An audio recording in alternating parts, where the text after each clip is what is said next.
वास्तव में ये कविता संग्रह मेरे दिवंगत पति डॉक्टर R.D. वर्मा जी ने अपने पिछले 9-10 साल के जीवन काल में लिखी।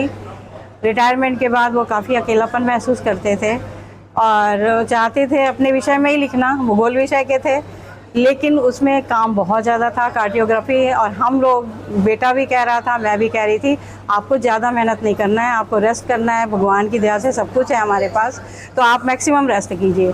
तो इसके लिए आपको दौड़ भाग करनी पड़ेगी, लाइब्रेरी जाना, और भी बहुत मेहनत पड़ेगा, तो ना आपको आँखों को ज़्यादा कष्ट देना है ना शरीर को। तो वो बोले क्या मेरा पुराना शौक़ है कविता लिखने का, तो क्या मैं लिख लूँ?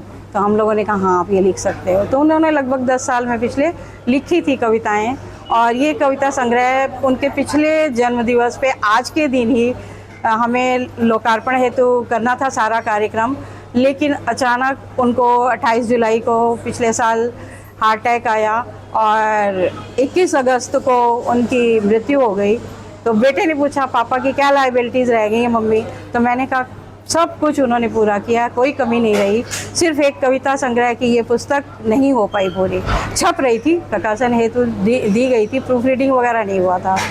तो चूँकि मैं भी विषय से संबंधित, मैं हिंदी विषय से, वो भूगोल से थे, तो मैंने इस कार्य को पूरा करने में प्रूफ रीडिंग वगैरह जो उन्होंने अधूरा काम छोड़ा था उसे पूर्ण करवाया और इसमें सहयोग दिया बहुत ज़्यादा हमारे प्रकाशक पराग पब्लिकेशन गाज़ियाबाद वाले।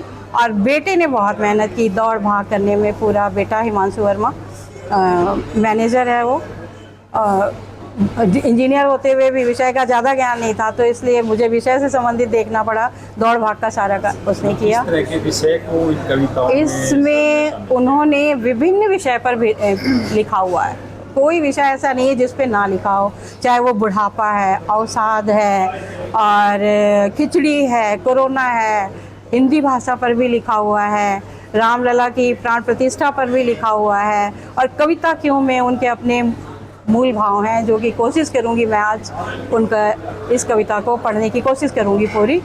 तो उन्होंने विभिन्न विषय इतना अच्छा लिखा हुआ है कि सब्जेक्ट का होने के कारण पहले मैंने इतना ध्यान नहीं दिया, लेकिन जब प्रूफ रीडिंग की ना, मैंने उनकी अंतिम जो प्रूफ रीडिंग थी, 4 प्रूफ रीडिंग वो कर चुके थे, लास्ट में 2 मैंने की, तो तब मैंने देखा कि उन्होंने कितनी अच्छी अच्छी कविताएं लिखी हैं।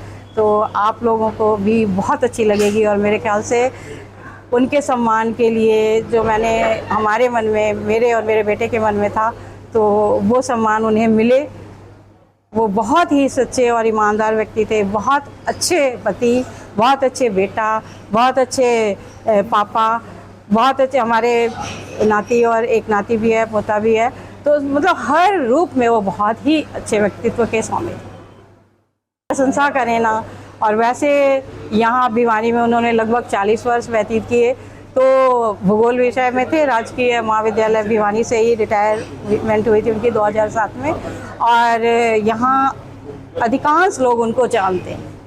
उनकी दूसरी तीसरी पीढ़ी तक के मतलब बच्चे हैं जो कि आज आप जैसे कोई किसी पद पे है, ये भी उनका स्टूडेंट ही रहा है, राजू है, और भी बहुत सारे हैं, उनके मित्र भी आज आए हुए हैं पुराने। और तो भिवानी से उन्हें विशेष लगाव था, इसलिए मृत्यु उनकी दिल्ली में हुई और हम यहीं लाए, यहीं दाह संस्कार सारे काम यहीं हमने किया।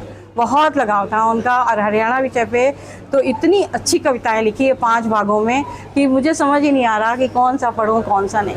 आप लोग पढ़ेंगे, प्रति मिलेगी तो देखेंगे, ये बहुत ही अच्छा। उन्होंने कोई विषय छोड़ा नहीं। पुस्तकें ये देखिए, आज हमारे पास जितने लोग आए सबको बिल्कुल फ्री मिलेंगी। ये है इनकी इस, और अपनी बात भी अगर पढ़ लेंगे आप ना, तो पूरी किताब पढ़ लेंगे। देखिए, सबसे पहले तो मैं अपने हिंदी साहित्य और हिंदी भाषा के बारे में कहना चाहूँगा।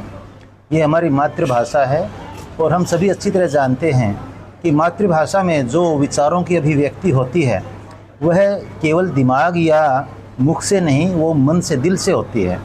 क्योंकि इसमें आदमी अपने जो विचार, जो उसके अंदर भावनाएं, चाहे वो आध्यात्मिक भावनाएं हों, चाहे वो मतलब उसके अपने एक एकेडमिक लेवल की भावनाएं हों, वो बड़ी अच्छी प्रकार से इसमें आदमी उनको यूँ कहिए कि एक ख़ास शब्दों में पिरोता है। अब जहाँ तक डॉक्टर वर्मा जी के आपने काव्य रचना के बारे में बात कही, मैं ये कहता हूँ कि कवि जो होते हैं, एक कहावत है बड़ी अपनी पुरानी जहाँ न पहुँचे रवि वहाँ पहुँचे कवि। मतलब क्या है कि कवि की अपनी जो एक यूँ कहिए परिकल्पनाएं जो होती हैं वो आम आदमी की परिकल्पना से काफ़ी परे होती हैं। मैं एक दो बातें जैसे इस बारे में ये बताना चाहूँ, जिस प्रकार से एक मतलब हम अलंकार जो अपनी कविताओं में या यूँ कहीं अपने शब्दों में अपनी शब्दावली में जब प्रयोग करते हैं तो उस कविता का रंग और उस कविता का रस और ज़्यादा निखर जाता है। मैं ऐसा कहना चाहूँगा कि कविता या संगीत अपने आप में सामवेद का एक प्रतिरूप होता है। जैसे हमारे 4 वेद हैं, ऋग्वेद, अथर्ववेद, यजुर्वेद, सामवेद। सामवेद अपने आप में जो है वो संगीत में है, एक जो अभिव्यक्ति है और अध्यात्म का रूप है। तो कविता को मैं अध्यात्म से भी जोड़ना चाहता हूँ। आप और हम सभी जानते हैं हमारी जितनी आरती हैं, जितने हमारे सांस्कृतिक और जितने हमारे धार्मिक ग्रंथ हैं, सभी कविता की फॉर्म में ही, चाहे वो संस्कृत में हो चाहे हिंदी में हो। हाँ, हमने हरियाणा विद्यालय शिक्षा बोर्ड ने संस्कृत को त्रिभाषा फार्मूले में जोड़ दिया है, जिसके अंतर्गत परीक्षा जो विद्यार्थी हैं वो हिंदी और इंग्लिश के अलावा 3 भाषाएं हमने और उनको ऑप्शन दिया है, संस्कृत, पंजाबी और उर्दू। और वो अपनी इच्छा अनुसार, अपने रुचि अनुसार उनमें से कोई एक भाषा सेलेक्ट कर सकते हैं। जहाँ तक संस्कृत भाषा का सवाल है, संस्कृत सभी भाषाओं की जननी है। संस्कृत हमारी संस्कृति का एक आधार है। जितने भी हमारे ग्रंथों की रचनाएँ सभी संस्कृत में हैं। और संस्कृत के अंदर मैं कहना चाहूँगा कि एक एक शब्द जिस प्रकार से उनको मतलब पर्यायवाची फॉर्म में कहिए या आप उनको सीधा पढ़ें या उल्टा पढ़ें, उनका एक सार्थक उनका मतलब मीनिंग निकलता है। और सागर में गागर भरने की जैसे बात होती है, हम आमतौर से जन्मभूमि के बारे में कहते हैं, जननी जन्मभूमि स्वर्गदा पी गरियसिच है। एक बार में ही सारा कुछ कह दिया कि माता जो जन्म देने वाली है, जन्मभूमि जिसके ऊपर हमने जन्म लिया है, जो हमारा बाद में पालन पोषण करती है, स्वर्ग से भी बढ़कर हैं। इसी प्रकार से यदि हम बात करें, भगवान कृष्ण ने जो कहा है कि महाभारत के श्लोक की बात यदि हम करें, उसमें कहते हैं यदा यदा हि धर्मस्य ग्लानिर्भवति भारत अभ्युत्थानं धर्मस्य तदात्मानं सृजनभ्याम परित्राणाय साधूनां विनाशाय च दुष्कृतां धर्मस्य संस्थापनार्थ संभवामि युगे युगे। आधार ही दे दिया पूरे, मतलब एक जो नीति जो होती है, राजनीति कहिए आप या राज का चलाने जो नीति है, पूरी नीति का भगवान श्री कृष्ण ने इस पूरे मतलब एक जो ये श्लोक है संस्कृत का सारा सार दे दिया।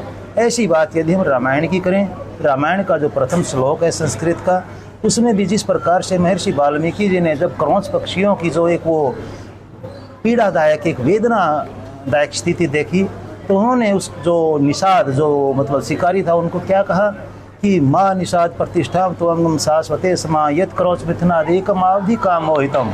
मतलब पूरी रामायण का सार उन्होंने एक ही श्लोक में दे दिया।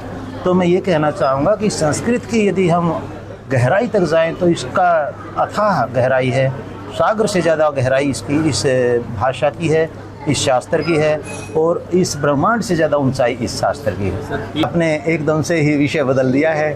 पोस्ट एग्ज़ाम प्रोसेस जो प्रोग्रेस में है, स्कैनिंग जो है OMR शीट की वो हो चुकी है।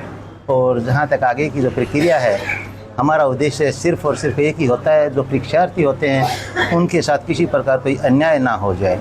इसलिए हम इस प्रकार से रिज़ल्ट का भी प्रोसेसिंग जो कर रहे हैं कि जैसे जो परीक्षार्थियों के ऑब्जेक्शन आए हैं उनके ऊपर विचार किया जा चुका है।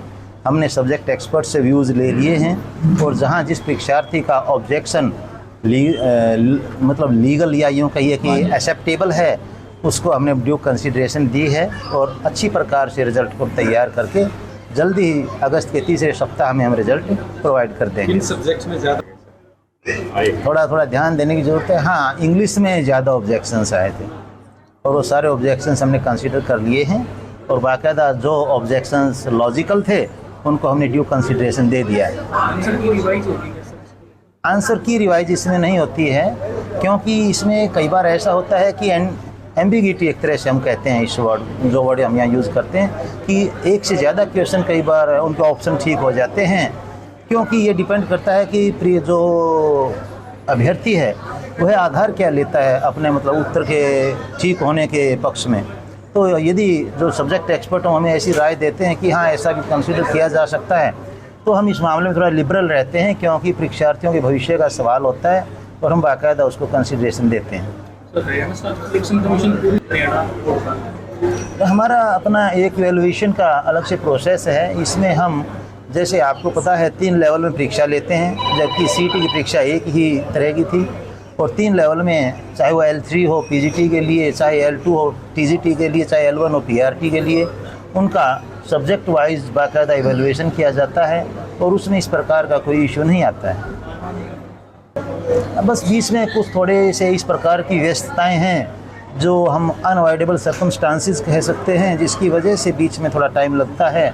और हमारा, फिर मैं वही बात दोहराना चाहूँगा, हमारा उद्देश्य यही होता है कि किसी प्रकार से किसी भी परीक्षार्थी के साथ अन्याय ना हो। इसलिए हम थोड़ा इसमें ज़्यादा मतलब जल्दी ना करते हुए एक पेशेंस के साथ, गहनता से, मतलब इस 2-3 स्तर पे। हाँ बिल्कुल, बाकायदा स्तर पर 2-3 स्तर पर हम इसकी बाकायदा वेरिफिकेशन करके तभी रिजल्ट अपलोड करते हैं।